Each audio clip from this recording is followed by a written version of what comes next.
ഇവിടെ നിങ്ങൾക്ക് ക്വസ്റ്റ്യനിൽ നൽകിയിരിക്കുക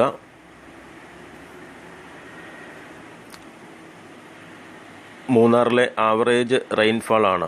മൺഡേ ടു സാറ്റർഡേയിൽ ആവറേജ് റെയിൻഫാൾ എന്ന് പറയുക 3 ആണ്. അതായത് എക്സ് ബാർ എന്ന് പറയുന്നത് 3 ആണ്. ഇനി അടുത്തത് പറയുക സൺഡേയിലെ ഹെവി റെയിൻഫാൾ കാരണം ആ ഒരാഴ്ചയിലെ റെയിൻഫാൾ 5 സെൻറ്റിമീറ്റർ ആയിട്ട് ഇൻക്രീസ് ചെയ്തു. അതായത് ആഴ്ചയിൽ 7 ദിവസത്തെ റെയിൻഫാളിൻ്റെ ആവറേജ് എന്ന് പറയുക 5 സെൻറ്റിമീറ്റർ ആണ്. മറ്റൊരു എക്സ് ബാർ. അങ്ങനെയാണെങ്കിൽ സൺഡേയിലെ മാത്രം റെയിൻഫാൾ എന്താണെന്നാണ് ചോദിച്ചിരിക്കുക. അപ്പോൾ ആഴ്ചയിലെ 6 ദിവസത്തെ ആവറേജ് തന്നിട്ടുണ്ട് റെയിൻഫാളിൻ്റെ. അതുപോലെ തന്നെ 7 ദിവസത്തെയും നൽകിയിട്ടുണ്ട്. അപ്പം അങ്ങനെ വരുമ്പോൾ ഇവിടെ നമ്മൾ മീൻ കാൽക്കുലേറ്റ് ചെയ്യുന്നതിനുള്ള ഇക്വേഷൻ അനുസരിച്ചാണ് ഇത് കാൽക്കുലേറ്റ് ചെയ്യുക. X bar is equal to sigma X divided by N എന്നുള്ളതാണ്. അതിൽ എക്സ് ബാർ നമുക്ക് ലഭ്യമാണ്, മീൻ നൽകിയിട്ടുണ്ട്. എൻ എന്ന് പറയുന്നത് ഇവിടെ നമ്പർ ഓഫ് ഡേയ്സ് ആണ്. അത് 6 ആണെന്നും 7 ആണെന്നും നൽകിയിട്ടുണ്ട്. അപ്പം അങ്ങനെയാണെങ്കിൽ സിഗ്മ എക്സ് നമുക്ക് കാൽക്കുലേറ്റ് ചെയ്യാം. ടോട്ടൽ റെയിൻഫാൾ ഫോർ 6 ഡേയ്സും ടോട്ടൽ റെയിൻഫാൾ ഫോർ 7 ഡേയ്സും. അത് നമുക്ക് സിഗ്മ എക്സ് എന്ന് പറയുമ്പോൾ ടോട്ടലാണ് അവിടെ ഉദ്ദേശിക്കുക. Sigma x is equal to x bar into n എന്ന അർത്ഥത്തിലാണ് നമ്മൾ ഈ പ്രോബ്ലം സോൾവ് ചെയ്യുക.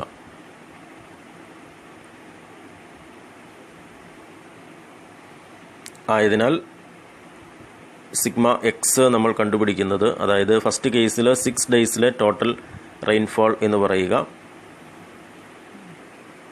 അതിൻ്റെ എക്സ് ബാർ എന്ന് പറയുന്നത് 3 ആണ്. മൺഡേ ടു സാറ്റർഡേ എന്ന് പറയുമ്പോൾ 6 ഡേയ്സ് ആണ്. അപ്പോൾ അതുകൊണ്ട് എക്സ് ബാർ 3 ഇൻറ്റു എൻ എന്ന് പറയുന്നത് 6. 3 into 6 is equal to 18 centimetre ആണ് 6 ഡേയ്സിലെ ടോട്ടൽ റെയിൻഫാൾ. 7 ഡേയ്സിലെ മൺഡേ ടു സൺഡേ വരെയുള്ള 7 ഡേയ്സിലെ ടോട്ടൽ റെയിൻഫാൾ എന്ന് പറയുക, അതിൻ്റെ എക്സ് ബാർ 5 സെൻറ്റിമീറ്റർ ആണ്. നമ്പർ ഓഫ് ഡേയ്സ് 7 ആണ്. 5 ഇൻറ്റു 7 35 സെൻറ്റിമീറ്റർ ആണ്. ഇനി സൺഡേയിൽ മാത്രമുള്ള റെയിൻഫാൾ എന്ന് പറയുക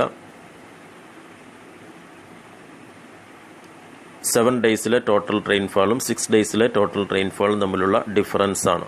ഇപ്പോൾ 35 minus 18 is equal to 17 centimetre.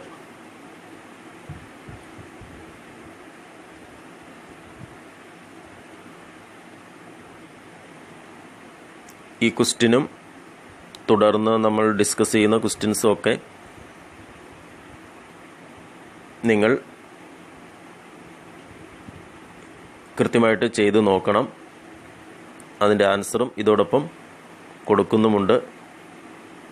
ചെയ്ത് പൂർത്തീകരിച്ച് കഴിയുമ്പോൾ എന്തെങ്കിലും സംശയങ്ങളുണ്ടെങ്കിൽ നിങ്ങൾക്കത് ഉപയോഗിക്കുന്നതിന് വേണ്ടിയിട്ടാണ് അങ്ങനെ ഉത്തരങ്ങൾ നൽകിയിരിക്കുക.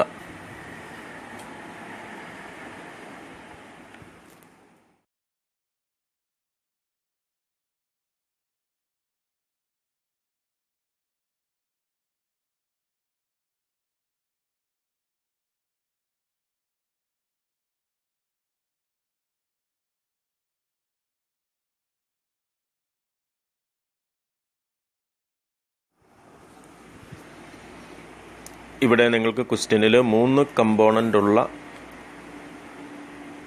ഒരു കമ്പൈൻഡ് മീനുമായിട്ട് ബന്ധപ്പെട്ട ഡാറ്റയാണ് നൽകിയിരിക്കുക.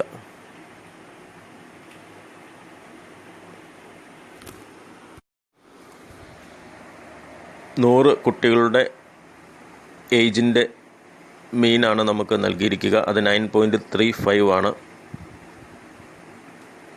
എന്ന് പറയുമ്പോൾ എക്സ് ബാർ 1, 2, 3 എന്ന് പറയുന്നത് 9.35 ആണ് കമ്പൈൻഡ് മീൻ. അതിൽ 25 ചിൽഡ്രൻ്റെ മീൻ ഏജ് എന്ന് പറയുക 8.75 ആണ്. അപ്പോൾ നമുക്ക് എക്സ് ബാർ 1ഉം N1 നമുക്ക് തന്നിട്ടുണ്ട്. എക്സ് ബാർ 1 എന്ന് പറയുന്നത് 8.75 N1 എന്ന് പറയുന്നത് 25. ഇനി അടുത്തത് പറയുക 65 കുട്ടികളുടെ മീൻ ഏജ് എന്ന് പറയുക 10.50 ആണ്. അപ്പോൾ N2 എന്ന് പറയുന്നത് 65 എക്സ് ബാർ 2 എന്ന് പറയുന്നത് 10.50 അങ്ങനെയാണ് എങ്കിൽ 100 കുട്ടികളിൽ അവശേഷിക്കുന്ന കുട്ടികളുടെ മീൻ ഏജ് എന്താണ്? അപ്പോൾ ഇവിടെ 100 കുട്ടികളിൽ ഇനി അവശേഷിക്കുന്ന കുട്ടികൾ എന്ന് പറയുമ്പോൾ 25 + 65 90 കുട്ടികളാണ്. ആ 90 കുട്ടികൾ 100-ൽ നിന്നും ലെസ് ചെയ്യുക. അപ്പോൾ 10 ആണ് അവിടുത്തെ N3 എന്ന് പറയുക. ഇനി അവരുടെ മീൻ ഏജ് കാൽക്കുലേറ്റ് ചെയ്യണം.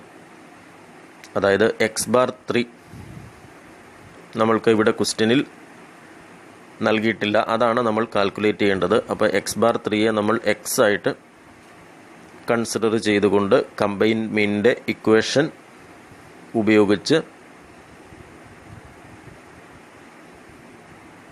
എക്സിൻ്റെ വാല്യൂ ആയ എക്സ് ബാർ 3 കാൽക്കുലേറ്റ് ചെയ്യുക.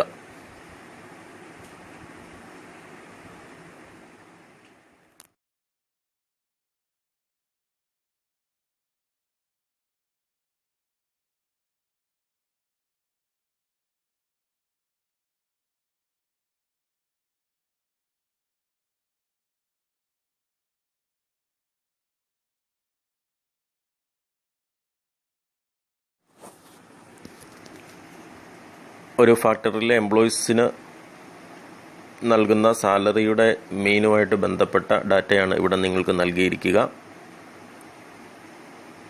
ടോട്ടൽ എംപ്ലോയീസിന് കൊടുക്കുന്ന ആനുവൽ സാലറിയുടെ മീൻ എന്ന് പറയുക 600 ആണ്. അതായത് എക്സ് ബാർ 1, 2 കമ്പൈൻഡ് മീൻ.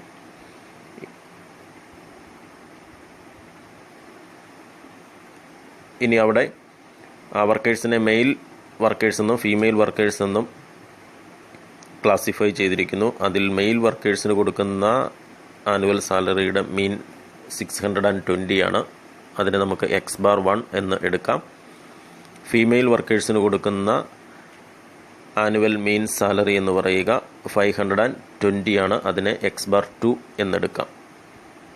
എന്നിട്ട് നമ്മളോട് ആവശ്യപ്പെട്ടിരിക്കുക obtain the percentage of male and female workers in the factory. അങ്ങനെയാണെങ്കിൽ അവിടെ എത്ര ഫീമെയിൽ വർക്കേഴ്സും എത്ര മെയിൽ വർക്കേഴ്സും ഉണ്ട്, അവരുടെ പെർസെൻറ്റേജ് എന്താണ്?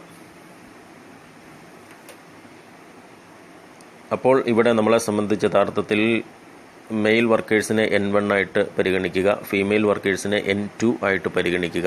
N1-ഉം N2-ഉം നമുക്ക് അറിയില്ല, അതാണ് കാൽക്കുലേറ്റ് ചെയ്യേണ്ടത്. അതിനായി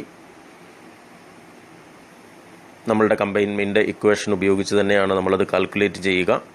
ടോട്ടൽ നമ്പർ ഓഫ് വർക്കേഴ്സിനെ 100% ആയിട്ട് എടുക്കുക എന്ന് പറയുമ്പോൾ N1-ഉം N2-ഉം കൂടെ ടോട്ടൽ ചെയ്യുമ്പോൾ 100% ആണ് കിട്ടുക എന്നുള്ള അസംഷൻ. അപ്പോൾ അതുകൊണ്ട് നമുക്കതിനെ ഇപ്രകാരം എഴുതാം: N1 + N2 = 100. N2 = 100 - N1.